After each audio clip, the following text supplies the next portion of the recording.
Hello, everybody. Welcome to the drive-thru. I'm your host, Tony T. For the next hour, we're going to break down games from tonight's card with all our handicappers from the Pick Dogs roster. As you can see here, we'll have a full show for you. We'll get all of our handicappers on in just a second. Want to let you know you can listen to us over on the Pick Dogs YouTube channel or Sports Chat Place. Either one, to be sure to subscribe. And of course, joining me today, as always, on this Tuesday, will be Dana Lane as my co-host for today's show. Dana, how are you doing today? Doing good. It's 80 degrees in Vegas, and it's only a little less smoky from the fires in California, so things are looking up. Well, absolutely. I just wanted to get your thoughts here, Dana, on this game going off here with Miami and Milwaukee. We'll lead off with this because there's been some news here with Giannis out for this one. Yeah, I mean, that's absolutely huge. I mean, I wasn't involved in that just because I'm, even if he does play, I'm not sure exactly if he's going to be 100% or what percentage he's going to be at. But, I mean, this is look, it's pretty simple at this point, isn't it? That Miami wins this series. I mean, I hate to go with the obvious, but, not only is Miami a better team, I think, with Giannis on the court, they're certainly better with him off the court.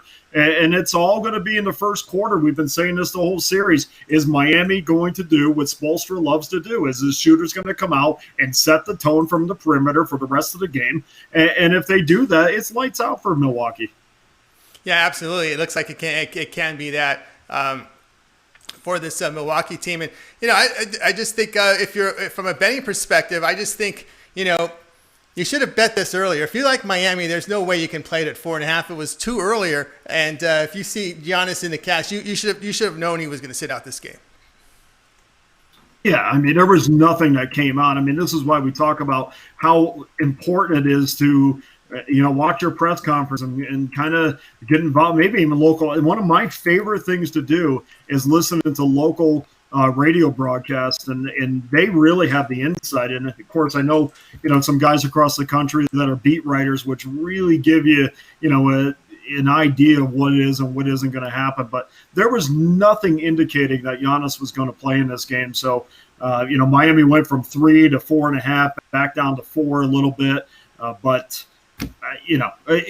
unless George Hill is going to be above and beyond what he actually is again, I just don't think Milwaukee has a chance in this series. But he did come in and play 37 minutes in the last game, scored 12 points, was good on both ends. But he's not a guy who's used to playing 37 minutes. So when you have a star like Giannis out, you're asking everybody else to be better than they usually have to be. Absolutely. And I want to get your thoughts here on the game we saw yesterday with that with the Raptors and Celtics. Again, we see it again here with Toronto just struggling to get to season average, held to very low points once again. Well, I mean, Jaylen Brown was two separate players from game 4 to 5. In game 4, he was horrific from the field. He was a minus 14, which I love that statistic. Game 5, he was 10 for 18. He was a plus 19. It was a completely different player, and I think they go as far as he goes. He had a monster dunk in that second quarter that gave the Celtics a 13-point lead. I think he completely set the tone for what that game was going to be. And from that point on, Boston outscored them by 9. They put this game away safely and early. They had a 48-32 advantage in the paint. That just tells me that teams are moving the ball well and are more aggressive down low, which Boston was each. I look at that Clipper game. It was really tough to lay points with the Clippers. They don't play their best for the first 40 minutes. Then they outscored Denver by 13 in the final 8 minutes of the game. Win by 6. They win, but they don't cover if you lay the number. Well, unlike game 2, the Clippers were on fire early. They, 33-point first quarter. They still gave up 32. They still gave up 32 in that quarter, which they've given up 75 in the first quarter over the last 2. But this is an important example why it is this is important to make sure that you're watching these games and understanding what you're seeing, because LA outscored Denver over the final 3 quarters in game 2, even though the final score would indicate that, Denver was the better of the two teams. But if you watch the final 3 quarters, there was no way you were walking out of that game and thinking, the Clippers are, they were really in trouble here. They weren't in trouble. They just had a bad quarter, and the Clippers thoroughly dominated them. In fact, they outscored them in every quarter from that point on. You knew that the Clippers weren't going to shoot 69% from the free throw line again. They held a 20-8 advantage from the line. That was the difference in this game. And if the Clippers, who are not used to scoring 107 points, if they're even close to their average, or 113 points even, they're usually up in that 120 range. So I think they can even play better than they did against Denver. All right, this is a drive-through This is a drive-through Monday through Friday at 6 p.m. Eastern time. A lot of free picks coming here throughout the show as we bring on the Pick Dog Handicappers. And now it's time to bring in one of our guests, our first guest to open up the show. It's Alex Smart. You'll find him over at Pick Dog. As a matter of fact, nearly Alex, over 1,000 units of profit. Alex, how you doing? And having a pretty good year this year. Yeah, it's not bad, and hopefully it just keeps moving up from here. Well, knock on wood on that one. We don't want to jinx ourselves. Absolutely. How are the NBA playoffs treating you? Pretty good. They're like Dana said. I mean, you've got to watch really closely here. You've got to have your eye on the screen, for a good portion of the day, just to make sure you know who's going to be in the lineup. And sometimes you have to pull the trigger a lot later, and sometimes you pull the trigger too early. As in, for example, if somebody was on Milwaukee today, they may not feel so great about their bet right now. So we'll see what value ends up with this before game time, though. I mean, that just tells you the value of doing your homework and checking that injury report, because if you saw Giannis, you probably knew there was a good chance he wasn't going to play. And as you, as a professional handicapper, if you're looking at that Miami side, you got to play that early. Well, that's what I was looking at today, and I couldn't do it. And I think Miami has shown themselves to be the better team here. But you know what keeps on ringing in the back of my head, sort of that Donich situation where he rolled his ankle one day, he's in the lineup the next day, and he's like putting record amount of points on the board, playing an amazing MVP style of basketball. So it's always like it sits there with you sometimes. So we're in a psychological game here, psychological warfare here, trying to figure out the lines in this bubble. All right, we're going to take a look at Alex, and today on the show, you're going to take a look at this Lakers and Houston game.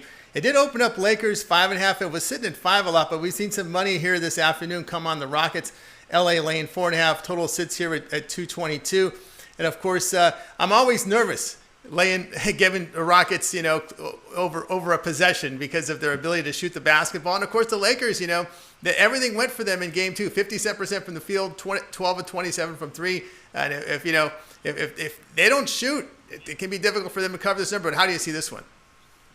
Well, you know what? From the outset of this whole series, I was one of the guys that said I think Houston's the better team here, and I took a lot of flack from some of my friends, and I said, how can you say that? Look, this is the way I look at it. Harden is, for me, one of the best ball players in the game, and I mean it's obvious to everybody. Obviously, LeBron's great, but he's on the downside of his career, and Anthony Davis has never won anything before. And I know he's playing hard, and he's playing real hard. But, I don't know if that's enough. And I just don't like the way Westbrook looks at all. And here we are. I mean, an amazing game last time by the Lakers, shooting-wise. But there's going to be a regression here, in my opinion. And getting points with Houston, to me, is a no-brainer. Anyway, right now it is. And also, I'm willing to even sprinkle a little bit of money on the money line. We're going to take, plus 180 into this, too. So. All right, Alex Smart really going heavy here, looking at the money line and the Rockets plus the points. Dana, looking at that Game 2 performance, LA had built up that lead, but then you look at the fourth quarter, and the Rockets were up by a couple of points. Yeah, I mean, and this was a Lakers team, like Alex said, it shot like 57% from the field in Game 2. I mean, are we anticipating them doing that again in Game 3? I mean, I don't think so. I mean, I'm usually anticipate even the best teams in that 45 range. So you could kind of knock that off their score as well. I mean, it was their third best shooting night of the season. So do I anticipate the Lakers being able to do that again? No, absolutely not.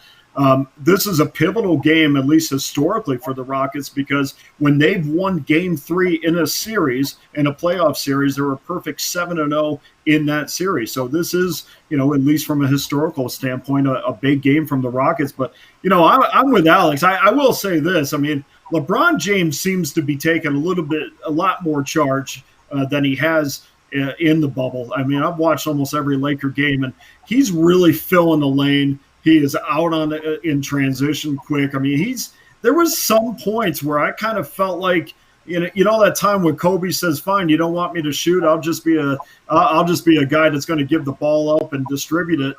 And that's kind of how I felt about LeBron. There has been some probably games that I would categorize as lethargic in the bubble, but this does not seem, at least in Game 2, it didn't seem to be the way he was playing. He certainly was taking charge. But you're going to give me 4.5 points. I not only agree with Alex on the points, although I won't be involved, but I also agree with him on the money line too. And there is a ton of money, at least the majority of tickets are being written on the Lakers money line right now. So we know how Vegas was built. Absolutely, we certainly do. And of course, Alex, when you look at the construction of this team now post All-Star break, when they went with this small ball, something that you obviously have to be concerned is the possessions. Houston gives up a lot of possessions on the glass. They're not a really good rebounding team. And, sometimes you go into this handicap and thinking, okay, we're going to lose a rebounding battle by 5-6 boards. But if it gets in double digits, then do you feel a little nervous? Yeah, absolutely. And I'll admit to something, I try not to watch too many of these games, like, from start to finish.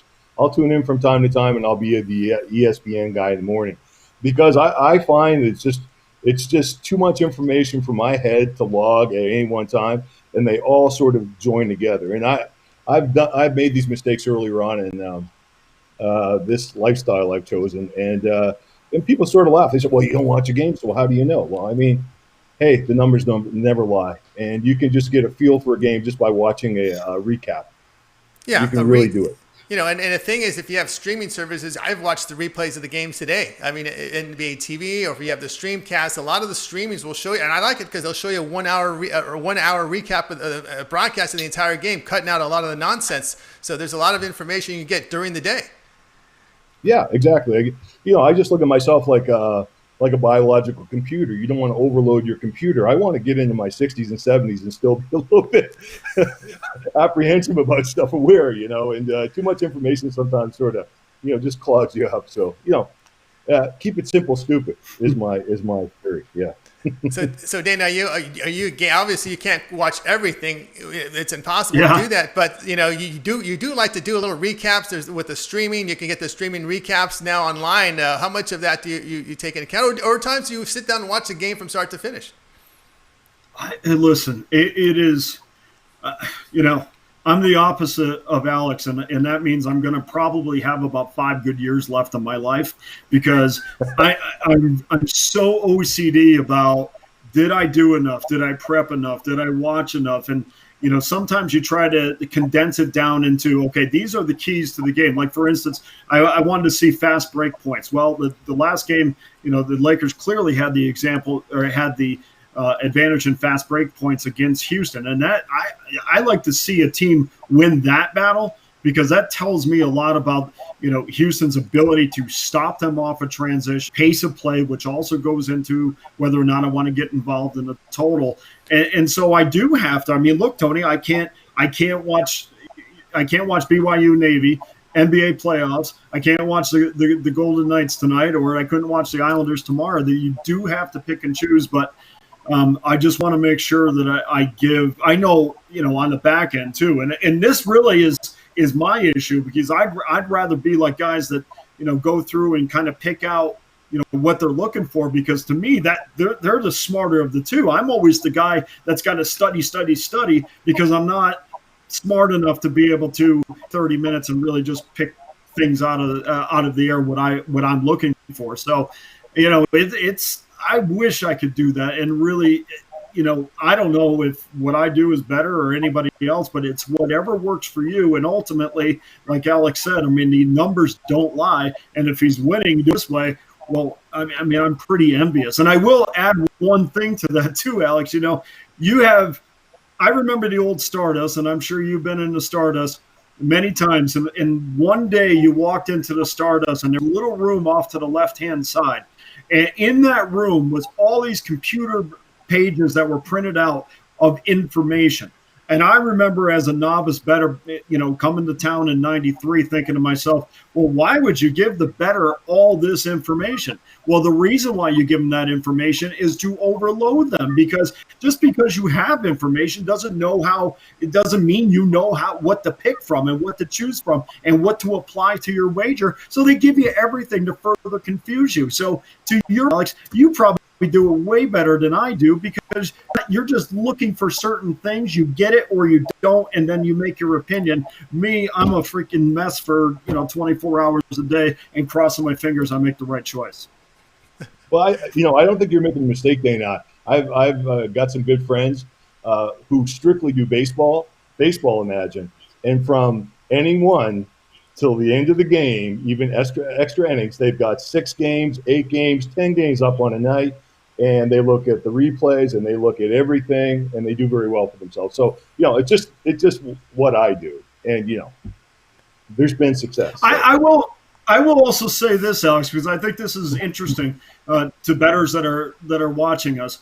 It is really important, especially if you're into these sports. Like I'm heavy in the baseball right now, and that's an everyday thing. It is really important to say, you know what, today I'm going to step back for a second, because you do have to exhale. Because if you don't exhale, then it completely takes away from your mental strength on a daily basis. And when you feel yourself, like today, I kind of felt myself getting to a point. I said, okay, that's fine. I'm going to put one game up that I really like today, and then I'm going to come back hard tomorrow after I've allowed myself to a little bit and look at the schedule and kind of get refocused and start the process back over again. I think we all, like they always say, everybody is different. And, success is the bottom line and profits are the bottom line. It doesn't matter how we get there, I guess. And what's the old saying? It's not the road, it's the journey, or it's the journey, not the road, right? Yeah. So anyway, yeah. Alex Smart joined us here on the drive-thru with Dana Lane. A lot more picks coming up here on the show. First pick in already with the Houston Rockets, courtesy of Alex Smart. He also sprinkled some on the money line he suggested in this one. Alex, what do you have going on at Pick Dogs? A lot of action tonight everywhere. We've got a couple of NBA totals and on both events this evening, and we've got a triple play of Major League Baseball, and that's it for today. All right, check out Alex Smart. If you can check his numbers up there, over 1,000 units of profit over at Pick Dogs. Pick up a package from Alex. Alex, as always, great having you on your show. Have a great week. We'll talk to you in a couple days. See you, gentlemen. Take care. See you, Alex. All right, that was Alex Smart back here with Dana Lane. Dana, I wanted to take a look here at NFL. We're into week 1. I know you said you were going to sit out week 1, but I thought this game was really intriguing here. And this one is obviously an NFC matchup here between the Packers and Vikings. We saw it open 3.5. Minnesota now laying 2.5. And, of course, Minnesota lost both the regular season games to the Packers, so you know that's not going to sit well with Mike Zimmer as he prepares for this. But the last time we saw the Packers on the field, the 49ers ran the football down their throat. Yeah, I mean, Tony, I have to be honest with you, man. I got into Houston and Kansas City last night. I'm getting into the Raiders game because I'm getting asked a lot about that, obviously, with them starting Vegas right now. But I'm just at the point right now where I'm starting to get into the week. And what I'm doing this week, Tony, is kind of what I brought up with Alex. I'm making bullet points that I want to see out of each team. And I want to see which one of those bullet points are accurate and which ones are not. But I will say this, without the benefit of preseason, and again, you got to know what you're looking for. You have to, it's not much you can take out of fourth quarter, week 1 through 3 in preseason. But that's where I'm kind of at right now. And I'm compelled to use week 1 as kind of my tool to go forward into the season. So have I looked at Green Bay, Minnesota in depth? I really haven't. I feel like I would be doing a disservice in talking about it. Yeah, should be a pretty good match. This is one of the matchups that really stuck out to me here. I mean, Dalvin Cook with the football, and of course Adam Thielen, and now Justin Jefferson, their first round pick. You know, the Vikings are strong and tight, and I think the Minnesota -2.5 is a good play in week number 1 from 3.5 to 2.5. Although I did see a 3 pop up, so I think they're going to gobble up that 2.5 on the Minnesota side. All right, this is a drive-through daily 6 p.m. Eastern time here on the Pick Dogs and the Sports Chat Place YouTube channel. We'll continue with the picks, guys.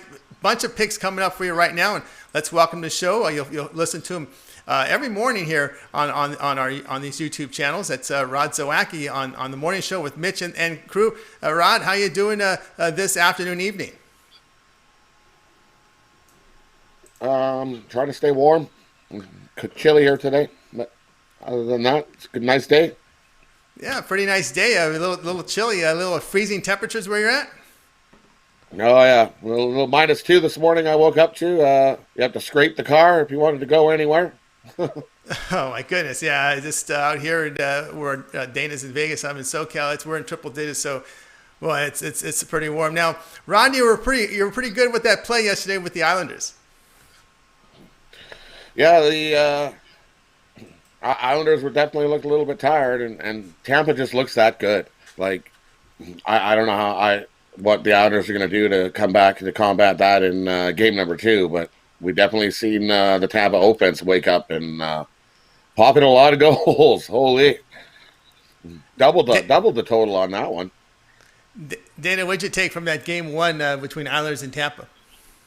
Well, look, the Islanders came out. They were gassed. I mean, there was no doubt about it. I mean, the Flyers, I thought, were a team that would be able to contend for the Stanley Cup, and I thought the Islanders would just kind of play back on their heels. And as soon as Tampa Bay got that first goal, I remember seeing that come across the ticker, and I'm like, that's the kiss of death for the Islanders, because their game is when they get ahead. They're able to squeeze you at the blue line and not give you any room. And not one Islander defenseman was a plus yesterday, so that tells you a lot. Barzell and Bolivier were a -2. There was 1 assist between the two, and those are just numbers that the Islanders can't have to find success. Now, game 2 is going to be an accurate representation of what I think the Islanders are, and if they do not come out and play well, I mean, this series is basically over. So you look at it like this. Professional coaches will look at game 1 and they'll say, okay, this is where our shortcomings are. This is what we need to improve on, whether it's fatigue or just game plan or strategy or whatever, whether they're going to be a team that's going to carry the puck into the offensive zone or just dump and chase. That's going to be an adjustment from game 1 to game 2. Well, if the coaches make an adjustment and that still doesn't work, that leaves you with nothing other than big rah-rah speeches that we got to get going. That's not a lot. So this is a critical game. Game 2, to me, is the most important game of any playoff series. All right, here on the drive-through, you listen to us and watch us Monday through Friday, 6 p.m. Eastern time. More picks coming. We did see a little movement here on the total from 5 to 5.5. Is this kind of a reaction we saw in game 1 with 10 goals? Go to Rod. Yeah, exactly right. They're going to make it go up to 5.5. But if the Islanders have any chance in this series, I think they got to score goals, and that's why they moved it up to 5.5. And if you look historically, if you go back at these meetings head to head, anytime the Islanders have won, they've won like 5-2. They've been over that number. Lots of times that they'll score 5 goals to beat Tampa. You have to score that many to beat them every night. I'm going to say you're going to score at least 3 or 4. All right, Rod, I know today you're going to come in and look at game 2 between Dallas and Vegas. Dallas sitting with the 1-0 lead in this game at 8 Eastern time. We're seeing Vegas here favored about $1.50 in a lot of places. Goal total sits at 5.5. For me in this game here tonight, we've seen it in game 1. Dallas came out. They've got the heart and they've got the drive and the grit. They're playing good, tough, gritty hockey. And what we've seen from the Knights these last few games is their offense has went dry. They're just not putting the puck in the net, and if they can't do that tonight, if there's no change, it's going to be a quick series for this one. If Vegas doesn't bounce back here tonight, so for my selection here, I'm gonna stick with Dallas. Dallas last game, they took the puck away 18 times, 18-7 against these Knights. And I think they can do it again. They're winning the pucks in the corner and taking the puck away. So until I can see Vegas actually do something better, I'm going to stick with Dallas here. Take Dallas. Rod Zawacki goes with Dallas, the underdog choice. What say you, Dana? Well, I agree with him. I wrote that this morning in the Review Journal that until I see something different, until I know that Reeves is coming back for this game after being suspended for one game, and he certainly is part of a giant part of the soul of that team. So I think from a physical standpoint, we're definitely going to see a different game. But look, what was the statistic in that Dallas didn't miss the net or something like that until the end, that was Tampa's statistic, but it really does hold true in this case as well. I mean, Vegas has had opportunities, even in the previous game previous series against Vancouver. I mean, a lot of the shots that were taken and wouldn't even come close to the net. It would be, wide left, wide right. I put it as simplistic as you did. They're simply not scoring goals. And when you have the third line, when you have Tuck and Stastny and Nicholas Roy, I mean, when you have your third line that is producing more than the Marchessault and Carlson and Riley line, man, you've got some problems. And until they can get back to Vegas hockey, where even if they do control the pace of play, and we saw that in Vancouver where they were the Corsi percentage leader in that series by a wide margin, but it still went to 7 games because even when you get into the offensive zone, which counts on your Corsi, if you don't create scoring opportunities, if you don't get dirty goals in front, if you don't do the work to position yourself to get dirty goals in front, then you got no chance of scoring once you get into the offensive zone, no matter how easy it is to go through the neutral zone, which it was not against Dallas. And if they are not able to free up the neutral zone, then they're in big trouble. All right, now drive through here. I'm Tony T with Dane Lane and Rod Zawacki coming in with the underdog Dallas Stars in this one in Game 2, 8 Eastern time to start. Rod, why don't you tell us what you got going over at Pig Dogs? I know you're having a pretty good NBA year. Yeah, I got going tonight. I didn't touch the Laker game, but I look at it now and I would lean to the Lakers. But tonight I got going. I got what's left. A bunch of games went off already. I got 3 MLB. And 1 selection in tonight's hockey, which I've given you here, Dallas. So I still got 3 MLB in a package for $24.99 you can pick up. And we're starting to heat up in MLB. All right, very good, Alex. All right, had Alex on with an underdog selection with the Houston, and Rod comes in with Dallas. All right, Rod, as always, great having you show. We'll be listening to you tomorrow, 10:30 a.m. Eastern time on the morning show with Mitch and company. You and Tony and Dana, have yourselves a wonderful evening, and everybody watching. Thanks, you too. Thanks, Rod. All right, back here on the drive-thru, we got to get to Dana's pick here because you did pick the Yankee game, which goes off in about 10 minutes. The Yankees and the Blue Jays. Yeah. Yankees a little bit of trouble. What do you got for us? Well, it worked out okay yesterday. I wanted to give out Toronto as well, and Joe came through with that selection, and instead we went over to Houston and got $1.80 minus 1.5. So it worked out okay. But, the joke is, if you've been reading the papers, that Toronto's the best team in New York right now, and certainly they have earned that credibility for sure. It's hard to argue after they put up a 10 spot yesterday. And, we talked about on the show how, Toronto in the second half, that's 6, 7, 8, 9 innings, I mean, they're as good as there is in baseball, and they certainly proved that yesterday. Taijuan Walker gets his third start since coming over from Seattle. Jay Happ, a former Blue Jay, gets a start for the Yankees. But, Toronto has done all of this without Bo Bichette, who's, has a knee injury. He's at the alternative site right now. He's not even in the lineup. I mean, this is the Blue Jay team that come a couple, 2 or 3 weeks, we might find them as somebody that we talk about quite a bit because of that lineup. And even with the addition of Walker, perhaps with the addition of him, that's going to make their staff even that much stronger. And really, this Jays pitching staff only has to be around 3.5, 4 ERA for them to be successful with the lineup that they have. But the other thing that I want to point out too with Walker is this is his contract year. He's making $2 million a year right now. He was making at $1.5 million with Arizona. So there's nothing more than I like to back than a pitcher that's in a contract year, which Walker is. So I'm going to go right back to the well again today. I'm going to take Toronto, and we're going to lay the 1.5, and we're going to get the $1.60 plus money on that selection. All right, Dana Lane here coming on the run line with the Toronto Blue Jays, getting some plus money in that one. Hey, Dana, I want to let everybody know what you got going on over at Pick Dogs. I know #1 in baseball this year. Yeah, it's been a fan year, over 2,000 units in baseball. #1, and we're hoping to make sure that we finish off the season #1. And, it's not going to be one of these situations where we kind of go ahead and hide just because we're on top of the heap for now. It's every single day we're going to put out plays. And at the end of the year, I promised you guys that we would make up for lost time, and that's exactly what we've been doing. I do have only one play up today. It's the Baltimore against the Mets. That's up right now. That game starts at 4:10 Pacific time, so make sure you get involved in that. But it's been a great year, Tony, and hopefully we can finish this thing up. But I feel very strong about tonight's selection.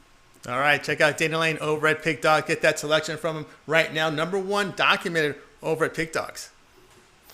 All right, continuing here on the show, joined here with Dana Lane as we'll take a look here at we'll look at one of the games from Major League Baseball here that will start. I want to get your thoughts here on this game too. I looked at the line on it. I just was shaking my head. I couldn't understand why Vincent Velasquez is favored by as much as he is in Game 2 in this one between Boston and Philadelphia. Right now, I'll give you an update. It's Boston 5-4 with a comeback, top of the 7th. That's a 7-inning game. I saw Mazza and Velasquez. I'm seeing Velasquez minus 167. He lost his job. Went to the bullpen. Now they're bringing him up here for a start in Game 2 of a doubleheader against Mazza. But Velasquez's numbers have just been terrible this year. They really have, and honestly, I'll take the plus 1.5 because I'm not all that excited about being of the Red Sox, and you only have to give up $1.35, $1.36 in this. But, he started the season as a starter. He struggled. He was sent to the pen. He's got an ERA close to 7 in the 5 appearances. And even you could say, okay, well, what does he do against the Red Sox? Well, he's 1-0, but his ERA is still 6.5 against the Red Sox. So that means he had a good game. He got the W, but the rest of the time, he gives up a ton of runs, and he's been involved in high-scoring affairs, which is why his ERA is good, but is high, but he doesn't have any losses. And as far as Martin Perez is concerned, his numbers aren't great either, but he did toss 6 innings of no hit ball for the Sox in his last outing against Toronto. So, for me, when we're looking at the pitching matchup, there's no reason why, Perez isn't the better of the 2 options. So I'm not in a position where I'm going to, just go full out with Boston. I like to get that 1.5 if I'm getting a short price, which I am here, but that's the side I would certainly be on. All right, here on the drive-through, I'm Tony T with Dana Lane. A lot more free picks coming as we take a look at the games here that will be going off later tonight. All right, let's continue. More picks coming up, and let's welcome to the show. We can Chris Ruffalo. You can listen and watch him in the morning show, 10:30 a.m. Eastern Time with Mitch and Company. Chris, how you doing this afternoon? I'm doing well, guys. How are you guys doing? Oh, can't complain. I know you're gonna keep an eye. You're gonna look here at this Tigers and Brewers game. We're getting away from the NL West, huh?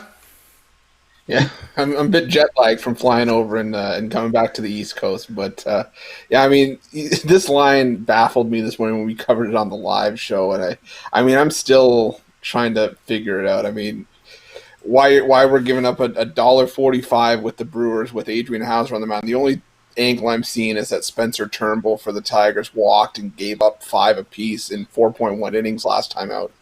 Otherwise, I mean, Turnbull hasn't given up more than 3 runs in any of his starts prior to that, and Adrian Hauser, well, he gave up at least 3 runs in each of his last 5 starts. 4 or more in 4 of those 5 starts, 20 total runs in 27 innings. I mean, both of these teams are within 2 games of a wild card spot. They're both 5-5 in their last 10, but the difference for me is, and I said this a couple nights ago when we were talking about the San Francisco Giants and the Arizona Diamondbacks. For the Giants being a 5-5 team, it didn't feel like they were a 5-5 team. It felt like a team that was playing 700-800 ball over their last 10 games.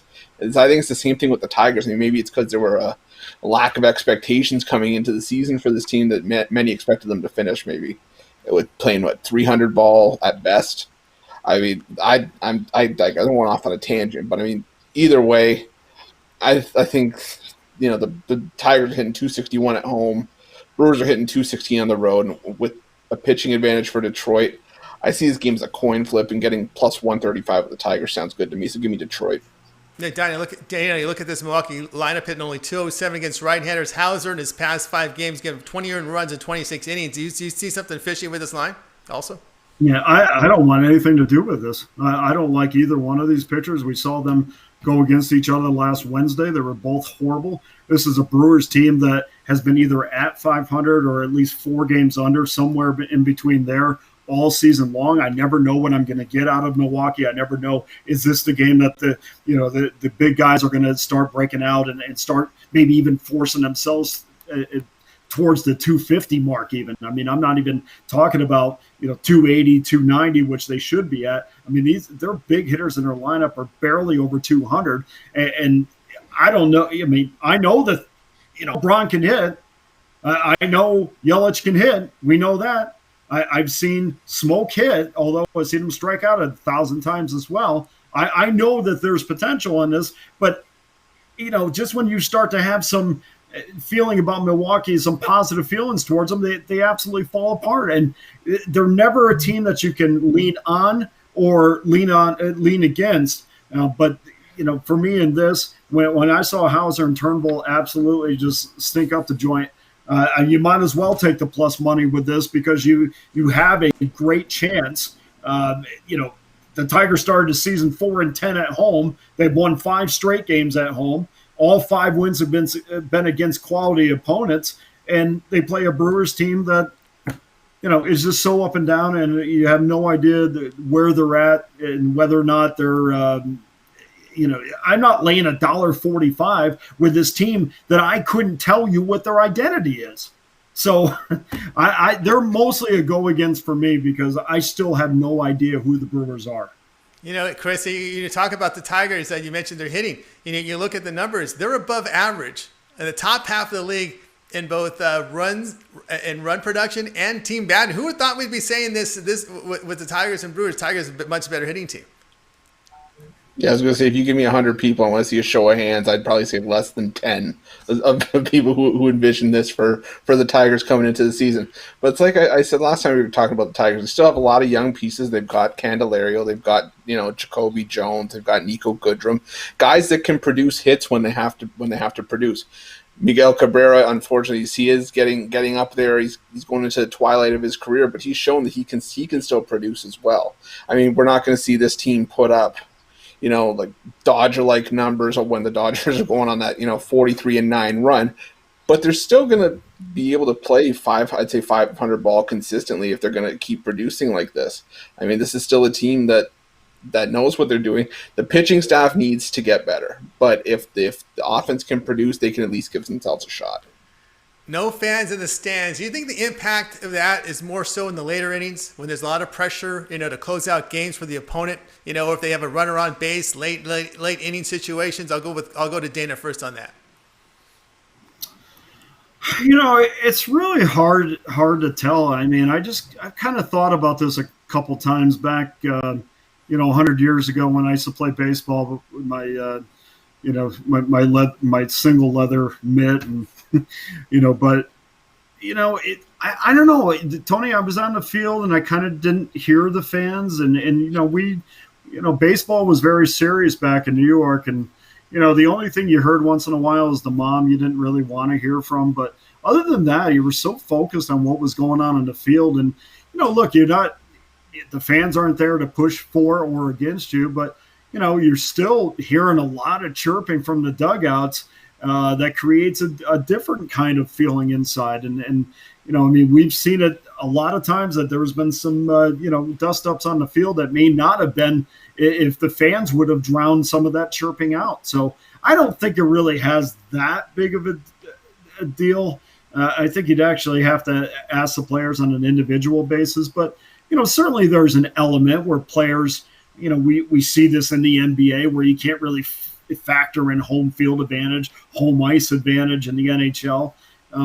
But for the most part, I think these are professional athletes that still have people to impress, whether it's at home, on TV, or in the dugout. It may be a little bit to that, but I don't think it's as much of a factor as you might think.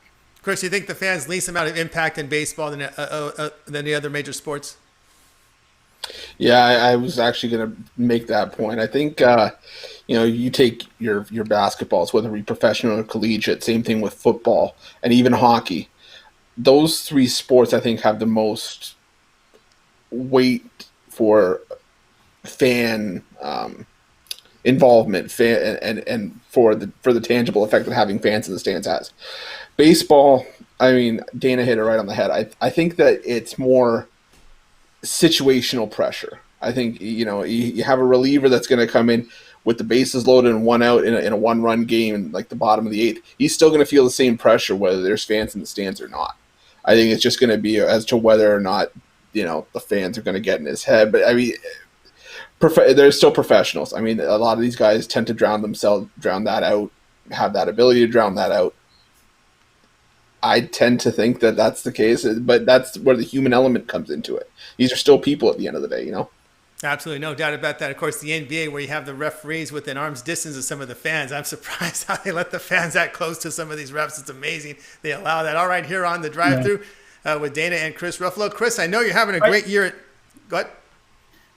I just want to say one more thing about that. Just because the actual game may not be impacted by fans, keep in mind going on the road is a whole process, and it is still, everything else is still kind of the same. So going on the road, there is still a little bit of that fatigue factor that you don't have staying at home. So even though you might, some guys think, well, it's non-existent now. No, it's not non-existent. Because the only thing that's different is the fans not being in the stands. And I don't think that's as much of a factor as people might think. But the process of going on the road is still there, and you still can factor that in handicapping.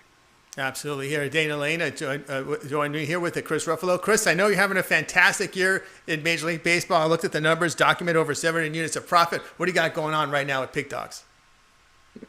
Well, our morning show gag is that a lot of my stuff is food related. I had Taco Tuesday today as my special, but my Tuesday dinner special, my late special, I got two of my top plays in MLB. They're still on the board that are going to be kicking off at about 7:00, and I have a side and a total play in the Vegas and Dallas game on the ice tonight. 4 plays for $24.95. All right, guys, so check out Chris Ruffalo over at Pig Dogs. Pick up one of his package. Chris, it's always great having your show. Have a great week, and we'll talk to you again tomorrow. Gentlemen, have a good night. Thank you. All right, thanks, back here on the drive-thru with Chris Ruffalo, who just joined us here. You can listen to him every morning, 10:30 a.m. Eastern Time, over on the Pig Dogs and, of course, Sports Chat Place YouTube channel. All right, Dana, we continue here. Wanted to get your thoughts here on this game that's about to start here. White Sox and Pirates. I know you're very close to the Pirates team. I know you spent some time up there. You're shaking your head. You're probably a little disappointed. It's just embarrassing, Tony. Yeah, it's just embarrassing. I listen. I go into every year, and this is the only sport where it's like this. I go into every season with every other sport, except maybe the NBA, and that's because of just front office decisions rather than, the Wizards just being horrible all the time. But this is the only sport where I can guarantee that the Pirates will not be there at the end. And I just don't understand how baseball can sell you on everybody's got a chance every single year, and they don't have a chance. And the Pirates make it even worse on themselves because they consistently make bad choices. Josh Bell, absolute superstar. What are we talking about this year? Well, who's going to take Josh Bell? Because we're certainly not going to re-sign Josh Bell. And it's just it's constantly turning the soil over and replanting every 3 or 4 years. But I will say this with the Pirates, You've seen Kansas City go to the World Series twice. They won it once. You've seen Tampa Bay win consistently. You've seen Oakland win consistently. So, yeah, I would love to be one of those teams that goes out and has a $200 million payroll. But on the flip side of that, you simply have to be better in your front office. You simply have to make better choices. You cannot be giving up, handing Tampa Bay to your betters, in Glasnow, who absolutely went to Tampa Bay and was, fantastic all of a sudden. He was Cy Young, and then get nothing in return. I mean, Chris Archer has been absolutely, and as much as I like Chris, and this isn't personal because Chris is a great guy, but he's giving 0 to the Pirates. Keona Kella, 0 to the Pirates. And these are the choices that they are making, and they're not just getting a few good guys back. They're getting 0 in a lot of cases. They got lucky with the McCutchen trade, getting Reynolds back. They got lucky. There is no way in the world they thought that guy was going to be, battling for the hitting title last year, which he did. And then he started off slow again this season. You look at the Pirates in this, and I do like playing the Pirates, but I only like getting to 1.5 because I do know this. I know the makeup of this team. I know the guys in that clubhouse. They are not quitters. Joe Musgrove, no matter how bad his stats are, he is a guy that can come up with a 6-7 inning effort because he does have good stuff. He's had injury issues in the past. It takes him a while to, come back and be the pitcher that everybody thought he was going to be. But, there was some points last year. I've seen Joe pitch live many times. I was in Washington last year and watched him pitch. I was in San Diego and watched him pitch last year. The guy's got good stuff. And now we're up against, the White Sox, and this looks like an easy play for most people. But, going with Dylan Cease isn't exactly where I want to be either. I think his K rate has dropped from almost 10 a game to 6 a game this year. It's the third largest decrease in Major League Baseball. So I do think the Pirates will be able to put the ball in play against Dylan Cease. And so it comes down to, Tony, in this game, do I believe in Joe Musgrove? Yes, I do believe in Joe Musgrove, but I got to take that 1.5, and that's my lean. It's not an official play, but that's my lean. The Pirates bullpen as well, which is huge when you're not getting good starting pitching. Earlier in the year, they were an absolute go against late. They were, picking guys out from not only alternative sites, they were taking guys from alternative sites to come in. But now they've settled down over the last 19 games. Their bullpen is 2.74. So that's something I can live with if the starter is just okay. And I think Musgrove is going to be okay in this one. All right, it's Dana Lane, #1 at Pig Dogs Documented. Check them out over at the premium area. All right, more fix coming up throughout the show. We'll have a lot more. And right now, let's welcome to the show El Nino. El Nino's also on the positive side in Major League Baseball. El, how you doing this evening out there? Doing pretty good. How are you? Oh, well, I can't complain, El. I know you follow Major League Baseball very closely, and I know this is your time of the year. Yeah, it's unfortunately a short season for us this year, but we got to make the most of it. Still a few games left, and we still got our playoffs. So, yeah, still quite a bit of money to be made there. All right, I know you're going to be looking here at a late game tonight, and, of course, it's this one involving Seattle and San Francisco. Listed Newsom and Webb here, and Webb a big favorite, $1.60, $1.65 in some places. Total sits here at 9. Yeah, Seattle's coming into this one on a 6-game winning streak. Newsom's off to a pretty good start in the MLB. He's given up a home run each of his starts, 2 starts so far this year. But that's pretty much all he's given up, just 3 hits to each team and actually 0 walks against them either, too. So, and that was also against 2 of the best lineups in the league in the Dodgers and Padres. He lasted 3 innings in his debut and 4 in his second start. So I'm hoping to get a solid 5th inning out of him tonight.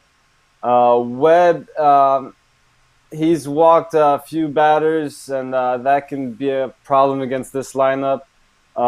Quickly turn into runners in scoring position, as Seattle has the 2nd most stolen bases in the league at 39, which is more than twice as much than the Giants have so far. The Giants on a 3-game win streak of their own, and they've gone 6-4 in their last 10, but 5 of those wins are against the Diamondbacks, which is probably like the coldest team in the league right now.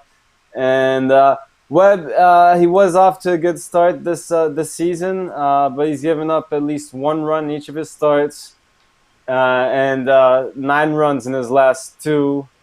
And while I don't like turning a plus into a minus, I don't mind like the little minus 105 here to get that half run in the first 5 again. So I'm splitting my bet again, taking the Mariners plus the half run in the first 5 at minus 105. And also taking them on the full game money line at around plus 150. Dana, Giants have really come through for bettors this year, but you're looking at Webb here and having to lay $1.60, even $1.65 in some places. Yeah, I completely with Al on this. I don't want anything to do with Logan Webb. I mean, like he said, Webb's allowed 9 earned runs in his last 9 innings pitched. And outside of Seattle starting 8-19, they're actually 11-3. Since that point, which is the best record in baseball. Now, granted, 7 of those were against the Rangers, and they have a 6-game winning streak currently. But there is nothing about Logan Webb I want to be involved in. Now, I'm not as brave as Al for sure. I want to get that 1.5. I'm laying a little bit more than what I would like to, but that's the great thing when you build a bankroll. That when you build a bankroll, that allows you to lay a little bit more with games that you may not early in the season until that bankroll gets built. So I have no problem laying $1.45. I'll take the 1.5, and I think they got the better team anyway. All right, at Dana this Lane point. And El Nino's joining me here on the drive-through. El, what do you got going over on Pick Dogs today? A lot of action today. We got NBA, NHL, and of course, Major League Baseball. Yeah, I skipped on the NHL tonight, but I do have 2 plays in the MLB and 1 in the NBA left. So if you want to check out, I have a 3-pack with all 3 of those. And yeah, already got a couple games out for tomorrow, and lots looking into the MLB right after the show. So yep. All right, El. Great having you on the show. Have a great day, and we'll talk to you again tomorrow. All right, thanks again for having me. See you guys. All right, El Nino's here. I'm back with Dana Lane. Dana, let's take a look here at this NL West encounter between the Dodgers and D-backs. Walker Buehler on the hill. LA laying about 230 against Luke Weaver. Total sits here at 9.5. One thing with Buehler, I prefer him more at home. He just seems to be more in command of his pitches, a lot more comfortable on the Dodger Stadium mound. I don't really know if I can trust him that much on the road, especially in this price range. Of course, Luke Weaver throwing for Arizona. You always with Arizona, this is a team that really struggles for runs. Sometimes I look for the under when you got in a situation like this. But how do you see this one with the Dodgers and D-backs? This is just a simple case of the not-so-good-looking girl in high school wishing they were the cheerleader. I mean, this is what the Arizona Diamondbacks have wanted to be for years. I mean, and the Dodgers constantly have their number. I agree with Buehler for sure, but do I want anything to do with the Diamondbacks that clearly have said, we're done with this year. We're going to play hard. We're going to try to win ball games, but we're clearly not focused on the postseason. We're focused on 2021. The Diamondbacks were 4 for 51 on their last road trip. So even when they do get runners on, I can never count them to get a big hit. I'm not going to be involved in this game, but I mean, honestly, again, we're here to. You have to, as bettors, and I know we got to get going, but as bettors, you have to realize you're here to build bankroll. And that doesn't always mean focusing on winning each individual game. And I know that sounds ridiculous, but take, for instance, tonight, you're getting 1.5 plus 140 with the Diamondbacks. And if you followed me all year and you've been able to build a bankroll, that's a chance that you're going to take because, the Diamondbacks have at least once beaten the Dodgers this year, and that was at a decent plus price. So, that would be the only side I would be on. I wouldn't feel comfortable laying 1.5 with the Dodgers, especially after what I just saw against Colorado. I don't know where their mindset is. I can't believe that they would be focused on this series at a team that they usually mop the floor up with quite easily. So I would look to Arizona here if I had to play this game. But believe me, I don't want anything to do with this game and probably this series. Yeah, really tough here to back the Diamondbacks lineup, and of course, I'm not a big fan of Walker Buehler away from Dodger Stadium. You're listening to and watching the drive-through. More picks coming, guys. Daily at 6 p.m. Eastern time. Let's bring in our next capper. You'll find him over at Pick Dogs, and we'll welcome to the show Shane Mickle. Shane, how are things going for today? Good. How are you guys? Hey, can't complain. Things are going good. The weather out here is extremely hot on the West Coast. How's it up there in your neck of the woods? Yeah, it's 50, and we're supposed to get rain for about the next 3 days here in Minnesota, so not great. Speaking of Minnesota, what's your thoughts on the Twins? Yeah, their offense, they got Donaldson back. The offense is starting to click a little bit again, and hopefully we get hot in time for the playoffs, because I would like to see a World Series here at some point for them.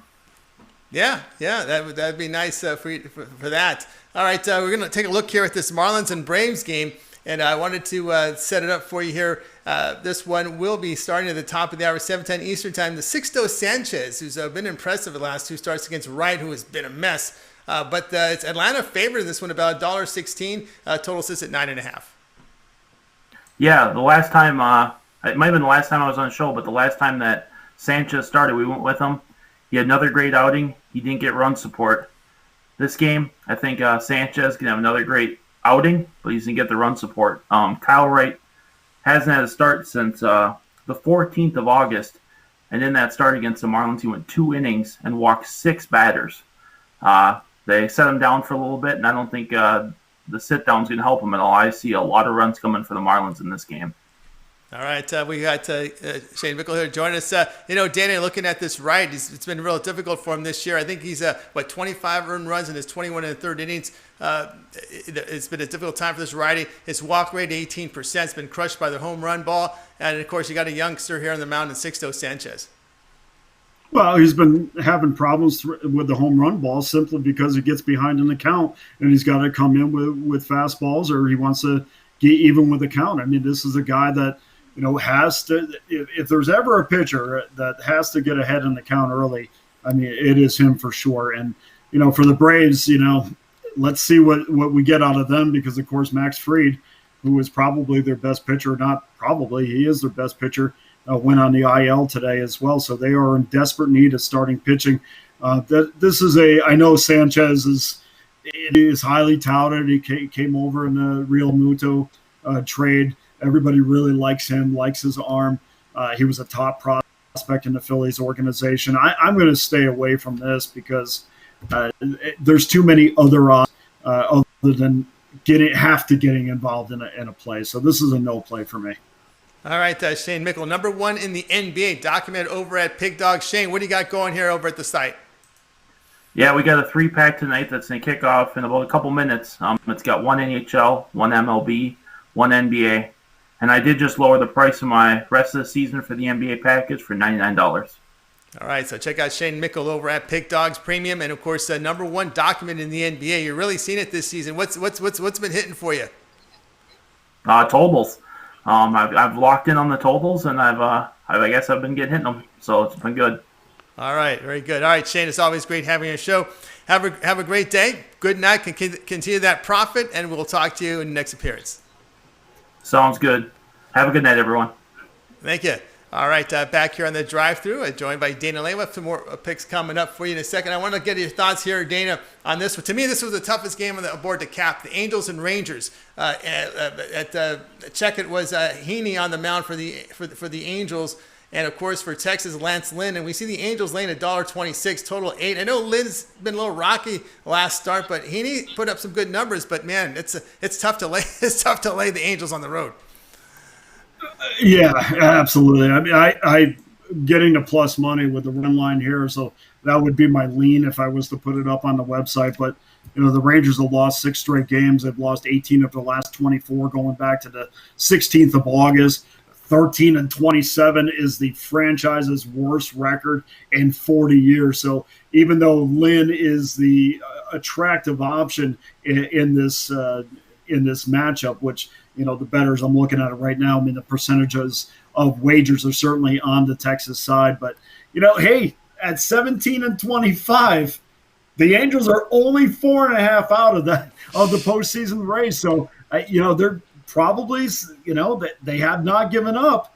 And so I think there is a psychological difference between the two. And if I'm getting plus money with a team that probably still thinks they're in the race, I think that's my side. All right, Dana Lane here on the drive-thru. You'll find him over at Pick Dogs Premium, number 1 documented in Major League Baseball. All right, now it's time for my pick. You got a little earlier when we talked about this game. I brought it up. It was the game between the Minnesota Vikings and the Green Bay Packers. I'm going to lay the 2.5, and I think it'll be 3 by kickoff. I'm really a big fan of Mike Zimmer. His spread record's fantastic. He gets the Packers open this season. It's not sitting well with him right now that he lost 2 games to Green Bay last year. There's some concern for the health of the Packers' right side of the offensive line, and I think this is a spot where Dalvin Cook can shine, to open up play action to Thielen and, of course, rookie Justin Jefferson. Tight end position is very strong for Minnesota, and they're healthy. Again, they start the season healthy. Their defense starts the season healthy. We know the pass rush is going to be there. Even though the fans aren't going to be there, I still think the Vikings can create enough pressure on Aaron Rodgers in this spot. And, of course, Zimmer just contractually got his contract extended 3 more years. I will take Minnesota minus the 2.5. All right, Dana, I just want to get your final thoughts here as we're getting ready here for a night of action. My final thought, Tony, is no matter how much I have to make sure that I prep for this show, never once did it occur to me that I have to be prepped for the Vikings and the Packers. And I will leave this show unhappy with myself, and I will consider my effort a failure today for it. No, not so. I really wanted to talk about that game myself, actually. I wasn't looking for an in-depth handicap from me. I just wanted to see if you knew what, just throw something at me, because this is the game that I really – when I looked at the NFL card, I looked at this one. I said, "Man, this is the game that I really want to sink my teeth into," because I remember, the Packers when they went through in the NFC Championship game. Of course, Minnesota here with Zimmer trying to get this team off to a good start, losing both. I know in these divisional games, when you lose 2 to a rival like this, it just eats you in the offseason. Well, you know what? The Redskins have been trying to beat the Cowboys for years too, and they have gone into plenty of seasons with their fingers crossed that this was going to be the year that they were going to beat Dallas. And I know, Daniel Snyder would love nothing more than to hand it to Jerry Jones, but that certainly hasn't worked out. And I know we're talking about teams on different levels, but, again, we have to be careful. And your logic is spot on this too. I mean, even the psychology aspect of it as well. But we also have to be careful that we don't put too much emphasis on the revenge factor or what should be or what a team wants to do, because as soon as that ball is kicked off, what Coach A or Coach B wants to do it has nothing to do with what's going to happen. Absolutely. It's all about them executing on the field. Of course, you got that rookie in there at the wideout position for the Vikings. Vikings really needed help at the receiver position. All right, that'll do it for tonight's show. I'd like to thank Dana as always. Remember, in the morning show at 10:30 a.m. Eastern Time, Mitch and company will break down the card for you. Then we'll be back tomorrow here at 6 p.m. Eastern Time. For Dana Lane, I'm Tony T. We'll bring the cappers on and say a wave goodbye, and we'll see you guys tomorrow at 6 p.m. Eastern Time.